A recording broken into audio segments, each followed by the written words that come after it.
memória, Tiatira foi uma mulher, né? Quem tomou conta da igreja de Tiatira, se não me falha a memória, foi Lídia. Não me falha a memória, hein? Enquanto hoje tem alguns homens que eles não aceitam que mulheres, né, exerçam essa função. É uma ignorância tamanha, mas Deus sabe de todas as coisas, não é, igreja? Capítulo 18 de Provérbios, escrito por Salomão, seu primeiro versículo diz assim: busca seu próprio desejo aquele que se separa, ele insurge contra a verdadeira sabedoria. Busca seu próprio desejo aquele que se separa. Quando ele está falando sobre isso, igreja, obviamente, certamente está falando sobre o desejo, pega ele, da carne, amém? Busca seu próprio desejo aquele que se separa. Então, quando ele faz esse ato, ele insurge-se contra a verdadeira sabedoria, né? Se aparta, se destua a sabedoria, ou destua a sabedoria da vida dele, porque ele está vivendo sobre os seus próprios desígnios e desejos. E muitas vezes os nossos desejos, numa maioria das vezes, eles são desejos carnais, e nós temos que nos abster dessas coisas, porque o apóstolo Paulo mesmo declara-se sobre essa intercorrência na vida dele. Ele diz assim, ó: aquilo que eu não quero fazer eu faço, ou aquilo que eu queria fazer não faço, mas o que eu não quero, continuamente ando fazendo. Porque a nossa carne, igreja, ela é algo terrível. Eu não falo na carne, na matéria de si, eu falo carne na natureza humana, né? Dos nossos deleites, dos nossos pecados, das nossas convicções. Você quer ver uma coisa? O que eu falei há poucos instantes aqui, no ouvido de muitas pessoas, vai soar aqui como uma pessoa que não tem amor.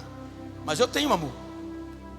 E o meu amor não pode ser um amor trocado por idiotice. O meu amor é um amor sabido. É um amor que primeiro eu busco a Deus e depois a minha salvação. Então as pessoas podem me ter assim, nada, não. Eu morro pela minha mulher, eu morro pelo meu filho, eu morro. Quem tinha que morrer por alguém, esse já morreu e tinha o poder de morrer e ressuscitar-se. Chama-se Yeshua, ou Jesus Cristo de Nazaré. Porque a partir do momento que você na sua vida incircuncisa der a vida por um ente querido seu e morrer no pecado, você vai responder por ele e por você, porque você não está pronto para morrer.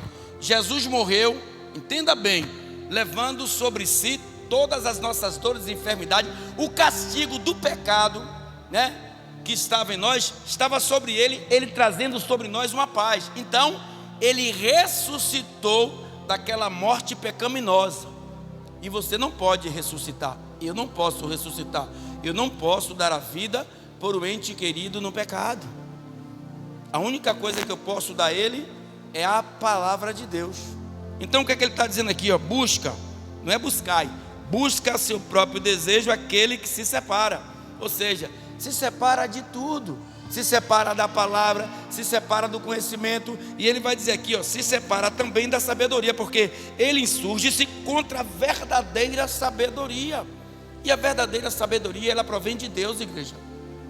A verdadeira sabedoria em nossos corações hoje, que nós somos lavados e remidos pelo sangue do Cordeiro, ela vem de Deus. João 8:32, conhecendo a palavra da sabedoria, e através da palavra somos libertos.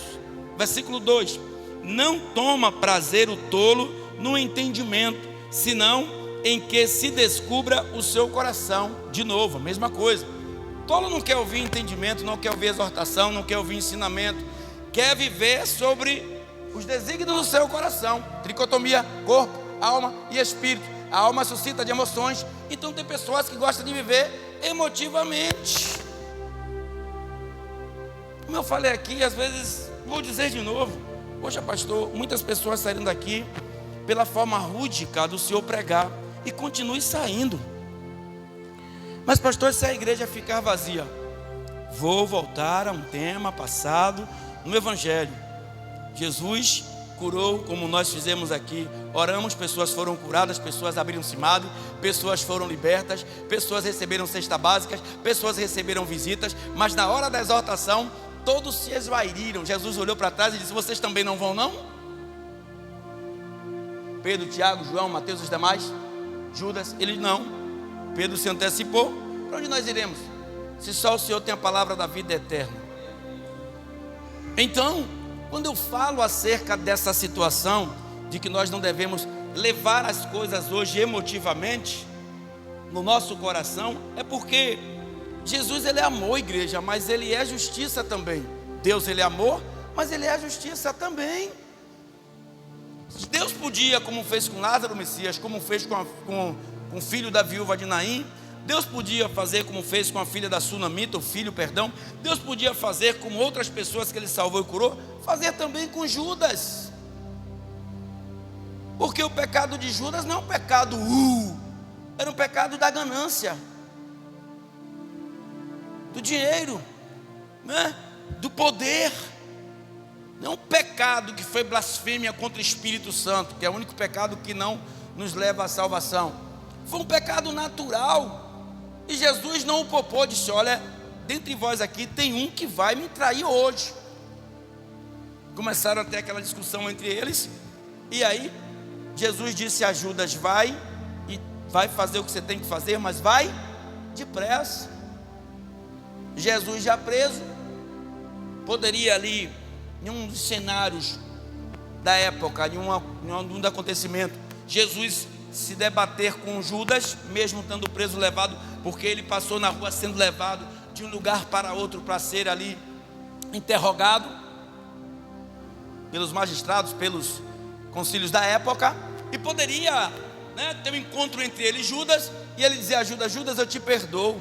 Não, muito pelo contrário. Jesus teve um encontro com Dimas, do lado direito dele, Dimas do lado esquerdo, Dimas do lado direito, e ele perdoou aquele homem. Então, trabalhar de Deus não entra muito, nas vezes, nas nossas convicções. E quando, às vezes, Deus me usa aqui para a gente se abdicar de pessoas que vai atrapalhar o nosso progresso espiritual, independente de grau familiar que seja, tem que se afastar. É bíblico. Porque eu amo a minha mãe, eu amo o meu irmão, eu amo a minha esposa, eu amo o meu filho, mas se eles estiverem com convicção diferente, se o Deus dele for outro, você vai andar com ele? Deus separou Abraão, capítulo 12, dos seus entes queridos, porque, segundo a Bíblia, o seu pai adorava o Deus Sol, o Deus Mitra, e sua mãe adorava a Deus a Lua. E outros ali que estavam com ele, os seus parentes, cada um adorava deuses diferentes, quando na realidade só é um. Deus diz: sai-te da tua terra e do meio da tua parentela, para que eu possa te abençoar e far-te-ei de ti pai de grande nação. Ló foi com ele, atrapalhou o curso da viagem, teve alguns embaraços, alguns percalços, mas Deus ajustou as coisas, porque Deus prometeu, que Deus prometeu ele garante. Mas se fosse do coração de Abraão sair dali por conta própria para que Deus abençoasse, Deus ia vetar aquela bênção por causa da teimosia. Quantos parentes aí, e nós vamos ver aqui no final dessas coisas, que às vezes amigos são mais chegados do que parentes. Quantos parentes vivem juntos e não se unem, que a Bíblia nos classificam como entes queridos? É briga o tempo todo, é discórdia o tempo todo. Mas existe amor. Que amor é esse? Bandido? Então vigiar, irmão. Então ele está dizendo aqui, não toma prazer o tolo no entendimento, senão em que se louvado seja Deus, descubra o seu coração.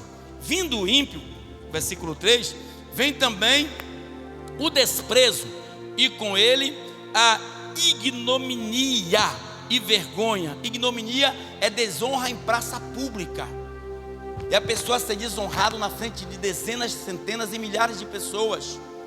Então vem isso com ele, e junto com isso uma vergonha. É o que ele está falando, vindo o ímpio. Já falei aqui sobre o ímpio. Quantos ímpios dentro da igreja são desmascarados e escabriados por não buscar de fato aquilo que foi proposto para ele. Então peçamos a Deus todos os dias para que ele tire o espinho da nossa carne. A graça de Deus nos basta, mas temos que viver conforme a vontade de Deus. Vindo o ímpio, vem também o desprezo, e com a ignominia, a vergonha alheia, ou seja, a vergonha em público. Então, pondere-se a andar diante da presença de Deus, para que o diabo não te escabreie. Essa semana eu estava conversando com o auxiliar Messias e nós falando de um caso verídico que aconteceu dentro do nosso ministério. E de repente estava ali expulsando uma castra de demônio, uma pessoa. E estava uma pessoa que estava vivendo uma vida dissoluta. E de repente o diabo se manifestou em direção a ela: você fique quieto. A pessoa ficou quietinha lá no canto, porque tinha algo que o diabo queria escabriá-lo. Mas Deus é que sabe de todas as coisas. Versículo 4: as águas profundas são as palavras da boca do homem, e ribeiro transbordante e a fonte da sabedoria. Aquilo que você fala, você vai se apropriar daquilo. Então fale palavras frutíferas, fale palavras poderosas, fale palavras fale palavras que vai trazer crescimento às pessoas. Uma coisa é eu não andar, outra coisa é eu falar, para que vocês não venham tentar aqui trazer um julgamento sobre mim. Uma coisa é eu não andar, mas não é por eu não andar que eu não vou profetizar o bem, que eu não vou pedir a Deus que salve a minha irmã, que Deus ajude os meus primos, os meus amigos que ainda não tiveram encontro com eles. Deus ouve a sua palavra, Deus escuta as suas orações. Por isso que eu digo que muitas vezes a gente quer trabalhar no lugar de Deus, Messias, e não é da forma que a gente quer, como Deus quer. Deus nos ensina lá com Mateus, que andou com Jesus: rapaz, a única forma de você ser abençoado publicamente, para as pessoas verem que aquela vergonha se tornou em dupla honra na sua vida, que onde superabundou o pecado, ou abundou o pecado, superabundou a graça de Deus, é você entrando no quarto, Mateus 6,6, fechando a porta, sem estar falando com A, com B, com C, com o alfabeto inteiro, falando tão somente com a trindade, triunidade espiritual, e apresentando aquele ente querido, a pessoa a Deus, que Deus vai te honrar. Não é como eu quero, não é como você quer, é como Deus quer. Não é no tempo que eu quero, não é no tempo que você quer, é no tempo de Deus. Mas nós temos que fazer a nossa parte. Você quer ver um exemplo fantástico disso?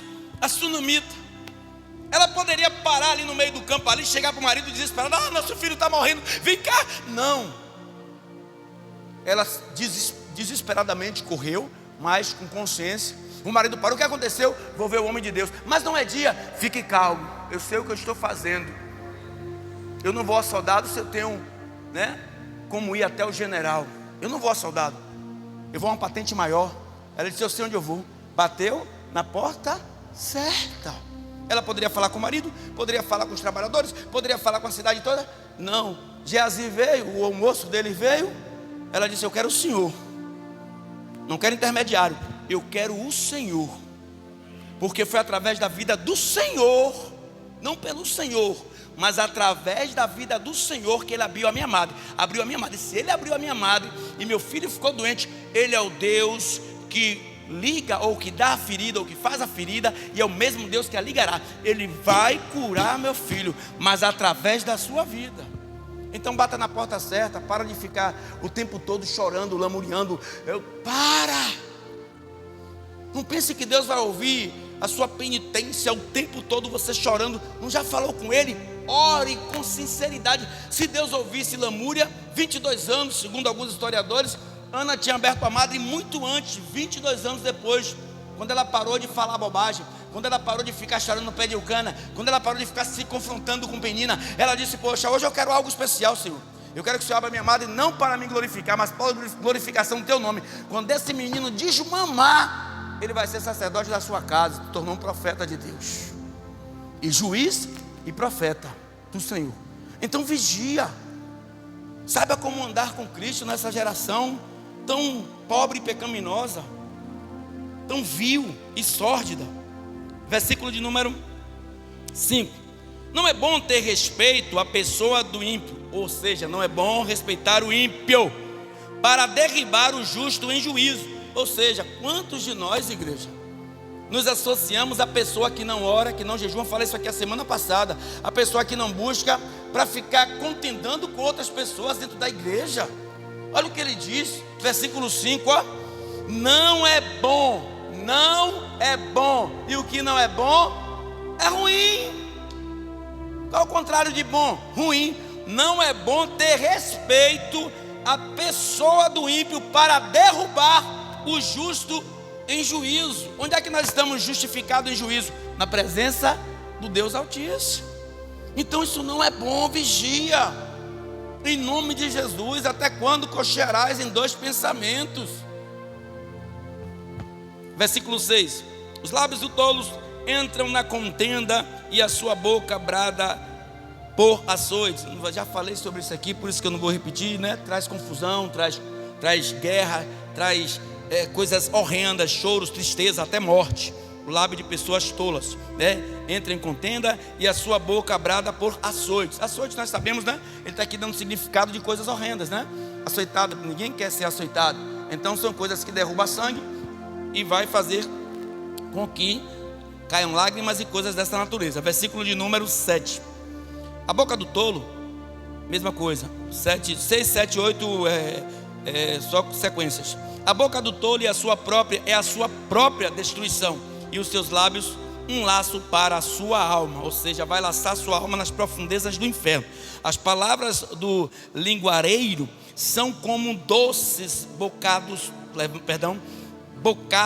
e elas descem ao íntimo do ventre. É uma diferença entre o versículo 6 e 7.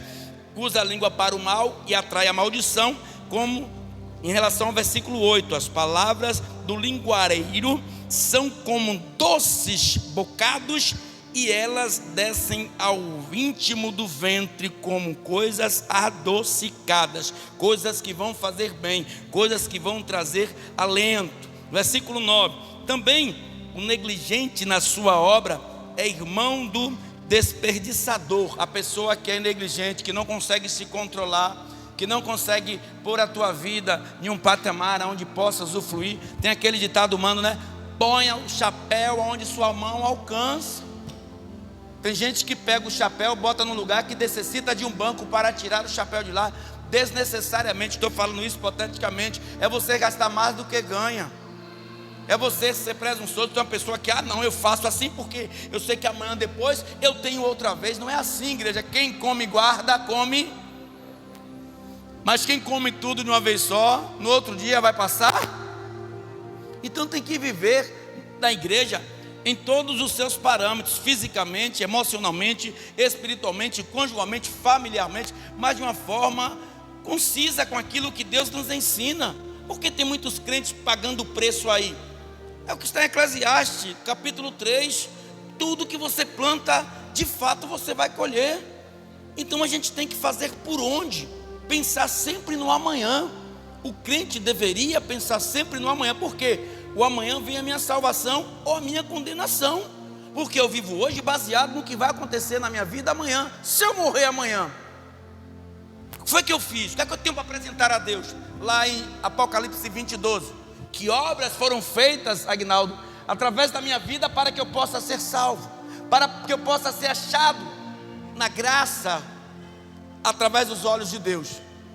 Então a gente tem que sempre pensar no amanhã, tanto espiritualmente como fisicamente. Eu falo aqui, às vezes as pessoas me tomam até como nada disso, eu vou viver o hoje porque amanhã a Deus pertence, fato. Mas será que o pertencer de Deus na sua vida vai ser satisfatório devido ao que você fez ontem, devido ao que você está fazendo hoje? O amanhã de Deus na sua vida vai depender de Deus ou vai depender de você? E nós temos que botar os pés no chão e a cabeça no alto, para que a gente não venha estar vivendo de uma forma que venha trazer choros o tempo todo. Tem pessoas que estão lamentando, mas se é questão de quê? Do que se plantou. Versículo 9, 10. Torre forte é o nome do Senhor, para ela correrá o justo e estará em alto ou em alta proteção, em alto retiro, porque Ele é a nossa torre forte, Ele é a nossa torre maior, Ele é o nosso retiro eterno, Ele é a nossa salvação eterna, Ele é a nossa segurança. Feliz o homem cuja confiança está no Senhor. Feliz o homem que deposita no Senhor a tua confiança. Então confia em Deus, igreja. Antes de buscar qualquer pessoa, entrega tudo nas mãos de Deus. Aquela mulher do fluxo de sangue, quando ela toca em Jesus, ela se desligou de tudo. Imagina a mãe lá chorando, o pai, os irmãos, se é que ela tinha, os amigos, os vizinhos. Ela disse: nada, eu vou segurar no braço de quem pode me erguer, eu vou pegar na mão daquele que pode me sustentar e me curar. Ela foi, e a sua fé salvou aquela mulher daquele sofrimento diário. Imagina como aquela mulher não deveria ser anêmica, perdendo sangue todos os dias. Imagina a pessoa ter menstruação 12 anos. Tem mulher que é insuportável com 3, 4, 5 dias. Imagina com 12 anos. E pasmem, naquela época não tinha absorvente, como também não tinha fralda de bebê como hoje. Não, era um paninho e uma presilhazinha. Imagina como aquela mulher ficava com pano dia após dia, sofrendo. Mas ela disse: não, tem algo maior do que esse sofrimento, tem algo maior do que esta lacuna, tem algo maior do que a minha mãe, dos remédios que meu pai comprou, tem algo maior do que os médicos que me consultaram, que diagnosticaram minha doença. Tem algo maior do que tudo, e é nele que eu vou depositar agora a minha confiança. E ela chegou por detrás da orla das vestes dele e disse: é aqui que eu vou me sustentar, é nessa torre forte que eu vou segurar, e ninguém vai me tirar daqui agora, porque eu sei aonde eu estou. Você pode ser muito mais do que isso que você está vivendo e sendo agora. Depende de você. O diabo cauterizou a nossa mente, igreja, colocou em nossa mente que nós somos limitados de uma forma errada. Somos limitados diante de Deus, mas nós podemos coisas que nós ainda não descobrimos. Por quê? Fizemos como um cavalo que tem aquelas coisas do lado e só olhamos para onde nós queremos. Ei, você pode ser muito mais do que isso que você é hoje. Bote a tua mente para trabalhar, bote seu cérebro para trabalhar. Comece a invocar a Deus de uma forma diferente. Peça a Ele: Senhor, me dá qualidade de vida, me dá. Rapaz, Salomão chega, depois de ele fazer o templo, está lá a festa, 8 dias de festa, todo mundo dançando para lá e para cá, se alegrando com Deus, o templo lá feito. Ele vai e diz assim: Senhor, de noite. Ele poderia pedir milhares de coisas. Assim também, a exemplo dele, Elias: me dá sabedoria para eu lidar com teu povo. Elias também poderia, ou Eliseu, perdão, poderia pedir dezenas de coisas ali diante de Elias. Ele: não quero nada, Elias. Fazendeirinho lá, tinha uma fazendinha lá, uma rocinha lá, meu pai está lá. Eu podia pedir, que eu sei que o meu Deus é dono do ouro da prata. Em vista daquilo que você fez aí, eu sei o que eu pedir, Ele vai me dar, tanto material como espiritual, físico. Mas eu quero algo espiritual e sobrenatural. Eu quero o dobro do que há em você, em mim. Não pelo que você é, mas pelo que Ele te deu. Eu quero em mim isso. Eu quero esse poder em mim. Então é só você saber como falar com Deus. Salomão pediu sabedoria, Eliseu pediu poder, dado por Deus. E quando vem de Deus, irmão, ninguém pode tirar de você. Só você mesmo, porque quem tirou o que Deus deu a ele, né? A sabedoria não tirou, porque usou a sabedoria para o mal. O que Deus deu a ele para ele viver com uma vida longânima, benigna, foi o próprio Salomão, que no final da tua vida escolheu seguir outros caminhos. Mas o que Deus deu a ele, Deus permaneceu com ele. Então peça a Deus para Ele abrir a sua cabeça, a sua mente, e te colocar em um lugar onde você ainda não foi mentalmente. Versículo: a fazenda do rico é a sua cidade forte, e como um muro alto na sua imaginação, né? Tem gente que tem dinheiro que acha que é tudo. Na imaginação dele é um muro alto, intransponível. Ninguém rouba, ninguém mata, ou ninguém derruba, ninguém invade. Na imaginação do rico, a fazenda dele é a sua força maior. Mas Deus vai e coloca uma enfermidade, não maldosamente, mas propositalmente, para mostrar a Satanás que havia um adorador na terra na época. No Oriente não tinha homem mais rico do que Jó. E ele pôs ali, ou seja, invadiu as barreiras da riqueza de Jó. Pessoas roubaram, levaram os gados. Invadiu a fortaleza da casa dos filhos de Jó. Jogou só derrubou tudo e todos morreram, e invadiu a vida física de Jó. Colocou lepra nele e destruiu toda a possibilidade de riqueza de Jó, de tirar ele daquele problema. Então, o que é que acha? A fazenda do rico é a sua cidade forte, como um muro alto na sua imaginação. Antes de ser quebrantado, eleva-se o coração do homem, e diante da honra vai a humildade. Ó, diante da honra. Antes de eu ter honra, primeiramente eu tenho que ser humilde. Se você não for humilde, meu amigo, você não vai ter honra em lugar nenhum. Soberbo? Arrogante? Humilde sabe onde ele vai pôr a planta dos pés. Não vai para lugar nenhum. Soberbos e arrogantes. Antes, olha o que ele está falando, antes, não depois. Ó, antes de ser quebrantado, eleve-se o coração do homem, e diante da honra vem a humildade. Porque se você não tiver humildade, você não vai ser honrado. Você pode ter aí, nós vamos ver daqui a pouco, congratulações humanas, um aplausozinho, alguma coisa aqui, outra, mas vai acabar. Então seja humilde. Conserve isso dentro de você. Eu gosto do jeito de Juan assim. Eu queria ser assim, Juan, Val assim, esse jeito deles assim, né? E aparentam uma certa humildade. Messias também, que é quietinho. Aguinaldo não, Aguinaldo é esse cara, é resenheiro. Aguinaldo é resenheiro. Não é, Aguinaldo? Eu gosto de Aguinaldo. Mas assim, essas pessoas que são assim calmas, serenas. Não estou dizendo que isso seja humildade, mas está próximo disso. Então o que é humildade? É eu seguir algo que está no Pai Nosso. Você me fez o mal? Você me fez o mal? E perdoo você, porque é perdoando. Isso é humildade. Isso é humildade, é perdoar aqueles que te perseguem. Falei sobre isso aqui a semana passada e parece que a palavra vem seguindo.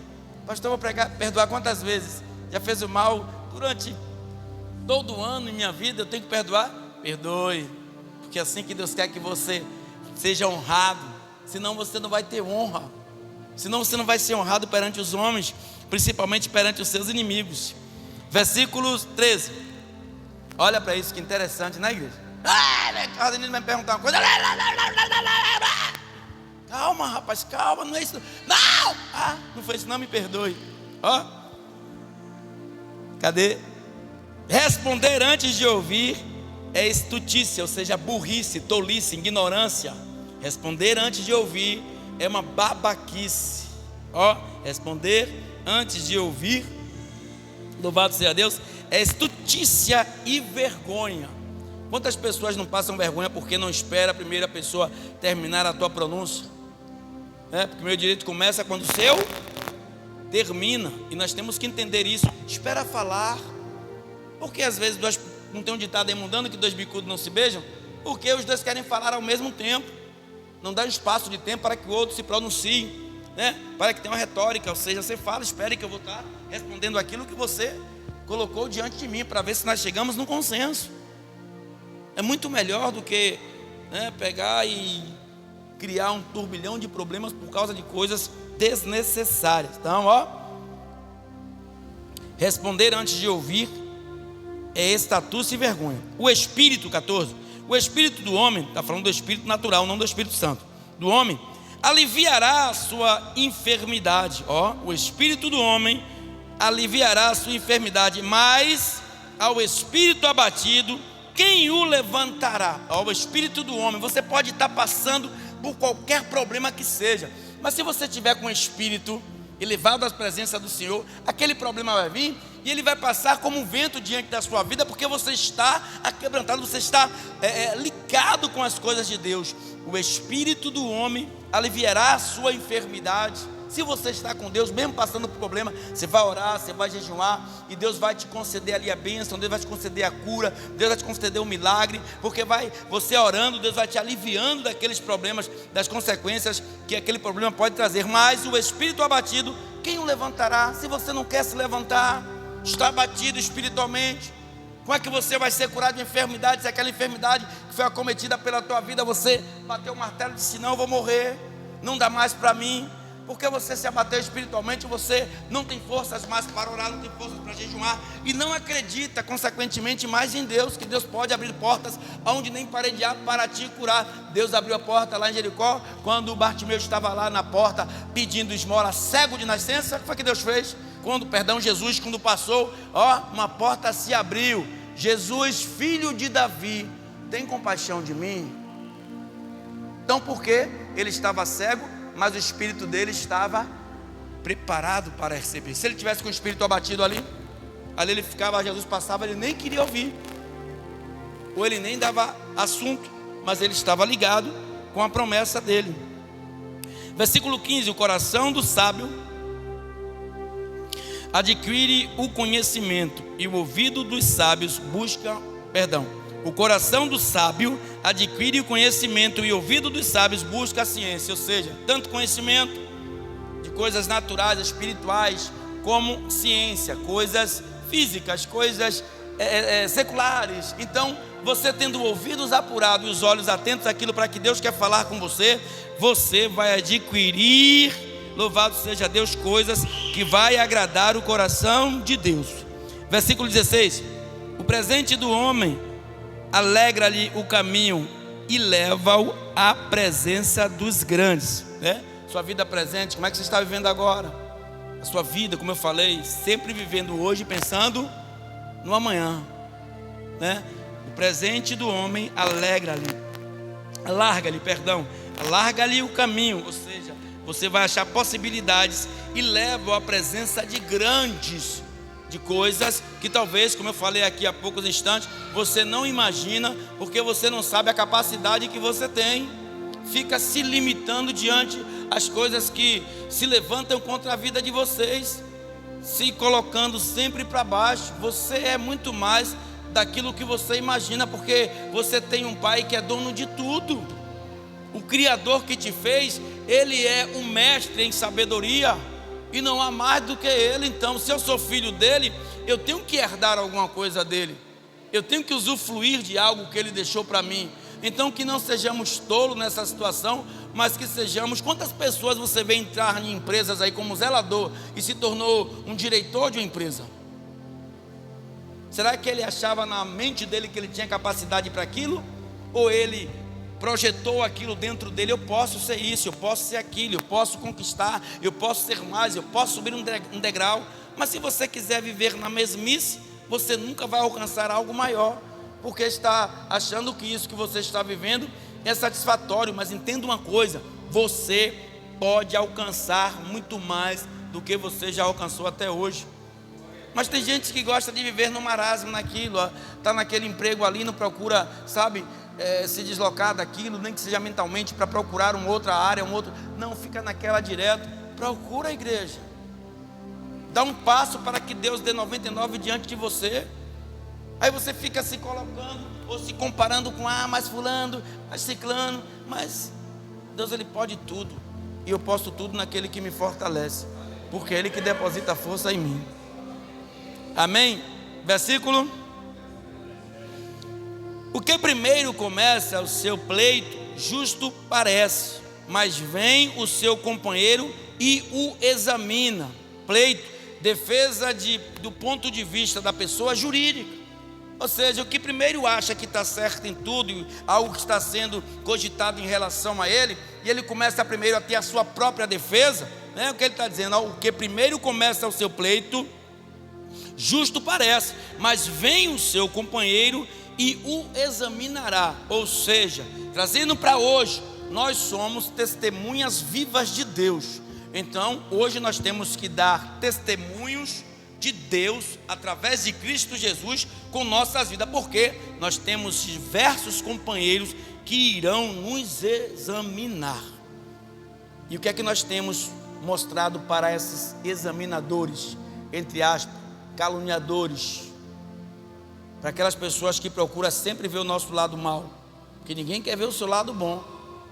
O seu lado bom não interessa para que as pessoas vejam e tomem, mas quando você pisa um pouquinho errado, meu amigo, aí um sai falando com um, outro com outro, outro com outro, e seu nome está sendo difamado em vários locais. Versículo 18: a sorte faz cessar os pleitos, e faz separação entre os poderosos, é a sorte, tendo a sorte, né, de fazer cessar os pleitos, as defesas de outras pessoas, ou as denúncias, talvez caluniosas, jurídicas ou físicas contra vocês, né? A sorte pode cessar os pleitos e faz separação entre os poderosos, né? Quantas pessoas brigam politicamente, juridicamente, por causa de posições, por causa de dinheiro, por causa de coisas seculares. Nós temos que viver conforme a vontade de Deus, porque buscando primeiro o reino de Deus e a tua justiça, todas as outras coisas nos serão acrescentadas.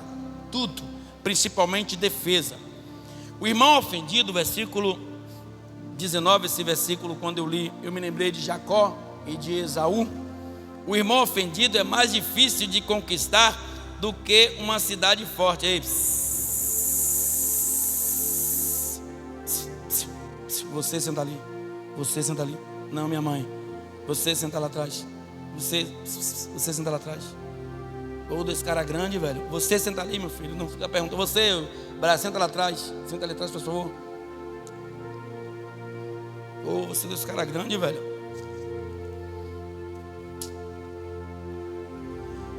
O irmão ofendido é mais difícil de conquistar do que uma cidade forte. E as contendas são como ferrolhos de um palácio. Já viu o ferrolho de um palácio? Já viu o tamanho de um ferrolho de um palácio? O irmão ofendido. Esaú, na sua convicção, foi ofendido por Jacó.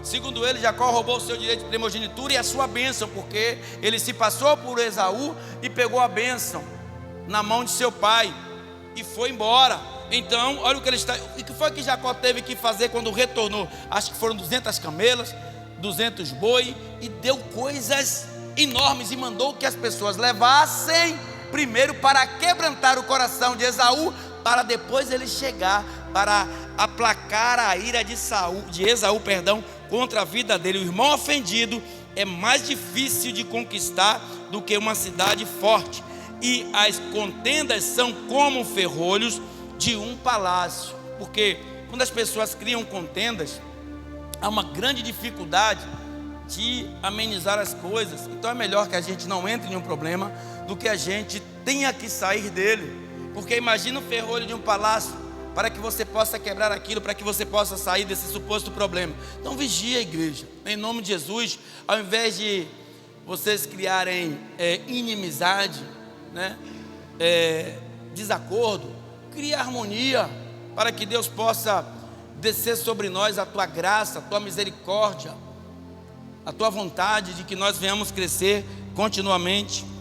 Versículo 20: do fruto da boca de cada um se fartará o seu ventre. O que você falar, você vai pagar as suas consequências, seja de coisas boas ou de coisas ruins. Do fruto da sua boca cada um se fartará do seu ventre, dos renovos dos seus lábios se fartará. Então veja o que você fala, porque tudo que você fala sempre vai ter uma reação. Amém? A morte e a vida, versículo 21, estão no poder da língua. De novo: e aquele que a ama comerá do seu fruto. O que você produzir com a sua língua, dela você comerá. Então cuidado com o que você fala, cuidado com o que você verbaliza, para que não venha trazer danos e muitas vezes irreversíveis na sua vida. Então vigia no que vai falar, numa discussão, no que vai dentro de casa, fora de casa, no trabalho, na rua, para que não venha trazer danos para as suas vidas, em nome de Jesus. Amém? O que acha uma mulher, né, uma qualquer, que acha uma mulher, uma coisa boa alcança a benevolência do Senhor. Essas são para as mulheres sábias. Valorize esta mulher que está do teu lado, né? Valorize, porque é benevolência de Deus, é bênçãos de Deus, né, Wesley? Valorize esta mulher que está do teu lado. O que acha uma mulher, você achou, vocês acharam, nós achamos. Então, o que acha uma mulher, acha uma coisa boa. Louvado seja Deus. Acha uma coisa boa e alcançou a benevolência do Senhor. Versículo 23: O pobre fala com os rogos, mas o rico responde com dureza, né? A pessoa pobre, humilde, fala de uma forma, né? Bem, mas o rico já vem com aquela dureza, porque a sua posição, a sua posse é quem fala e não ele, é a sua postura, o seu poder. Você já viu quando a pessoa, aí tem um ditado, outro ditado mudando, né?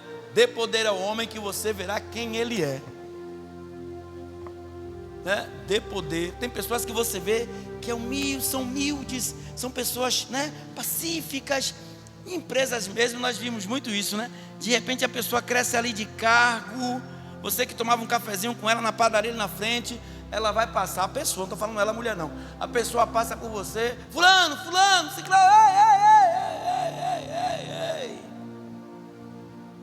Hoje eu estou podendo, você ainda está na retaguarda e fica por lá. Minhas amizades agora são outras, mas o humilde ou pobre, ele sempre vai responder de uma forma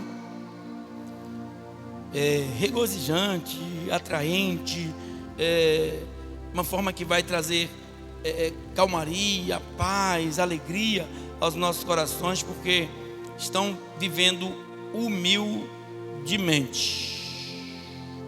Versículo 24 e o último versículo. Olha o que eu falei sobre amigos e irmãos. Jesus conquistou 11 amigos dentre seus irmãos, Tiago e os outros. Olha o que diz: o homem que tem muitos amigos pode congratular-se. Ó, aquela amiga, aquela coisa toda, recebendo aqui, parabéns aqui, bênção, abraço, aquela coisa toda. Mas há um amigo mais chegado do que um irmão. A verdadeira amizade. Tem amigos que eles são mais chegados do que alguns irmãos. E nós temos que cultivar esta amizade. No nosso caso, dentro do contexto em que nós vivemos. Pastor, o senhor está sendo egoísta? Não, estou sendo sincero, sensato e justo.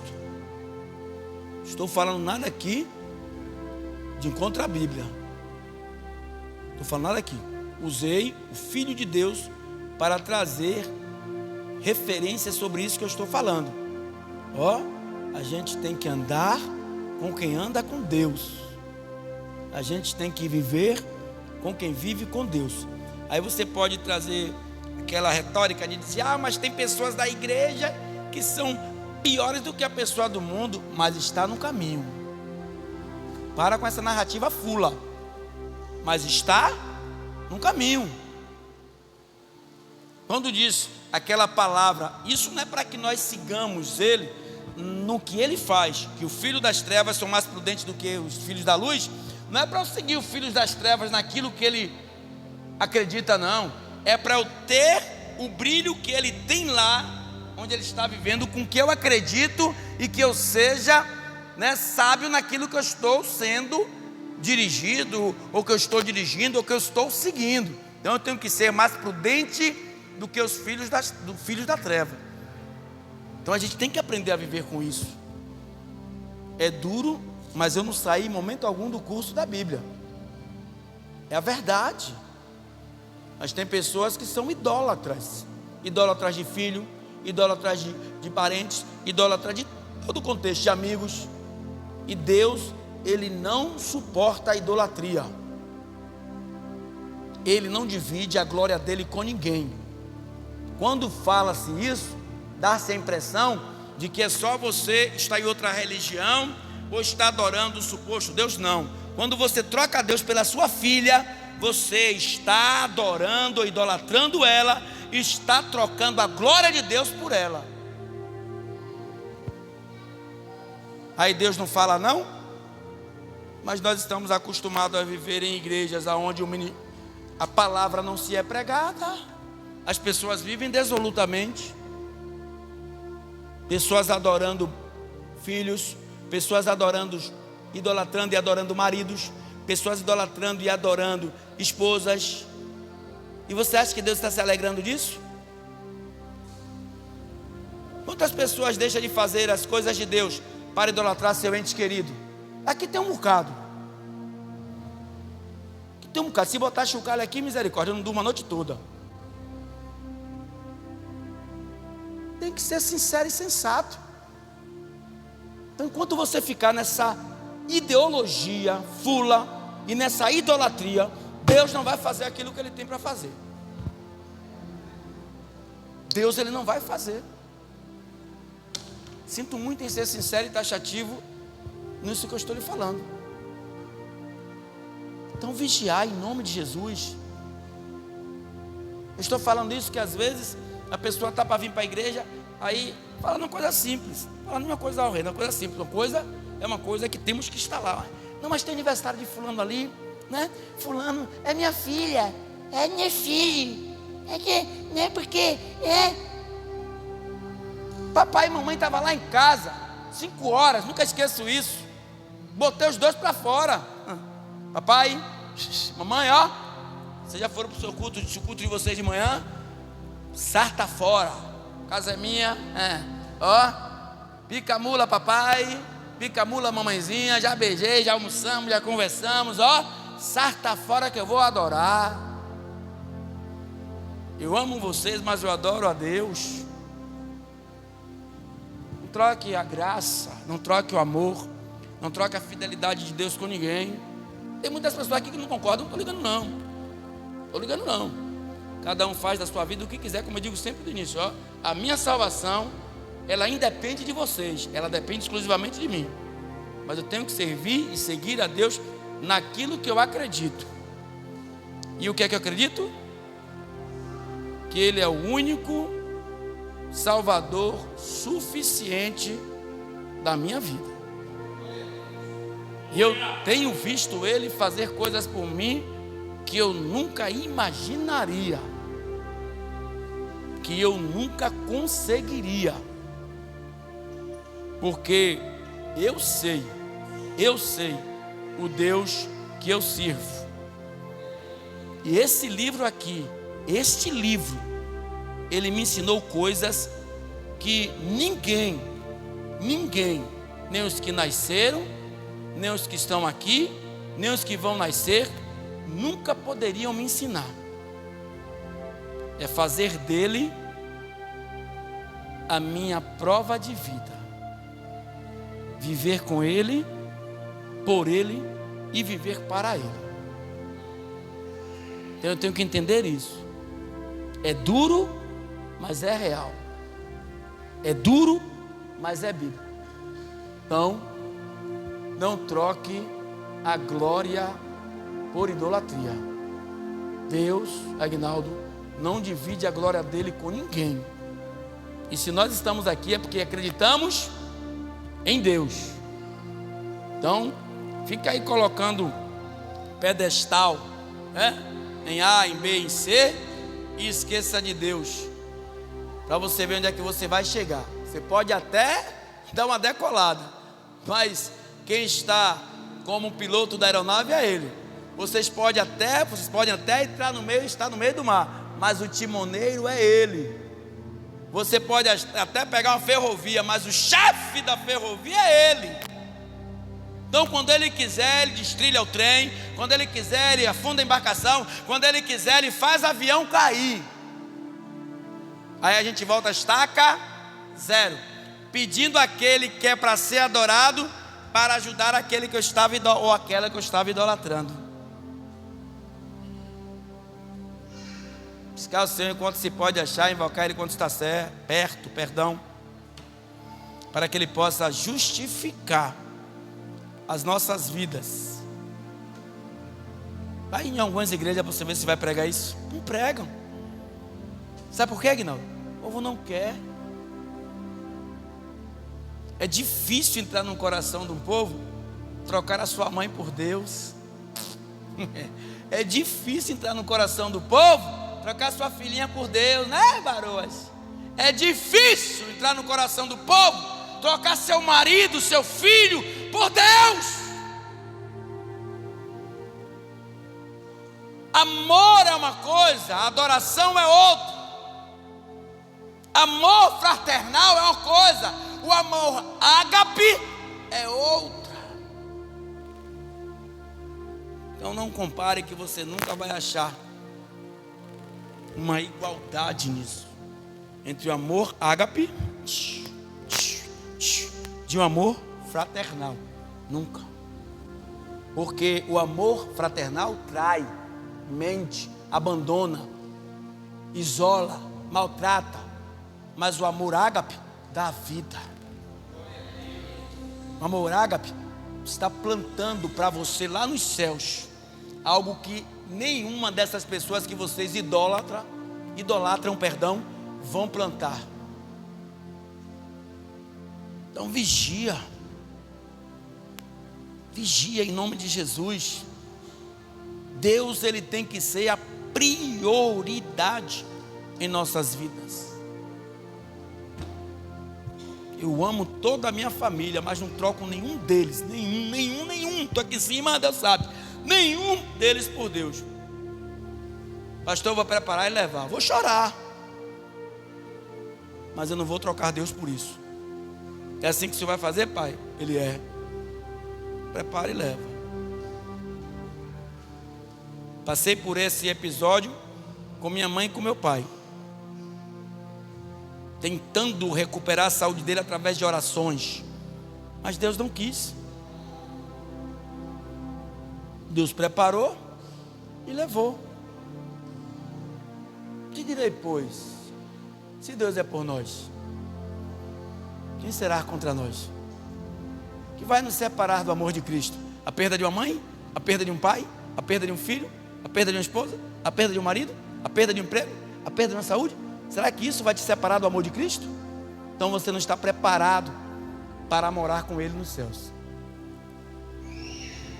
Então a gente precisa reavaliar as nossas questões como um adorador, para que Deus possa ter misericórdia de nós. Fica de pé em nome de Jesus.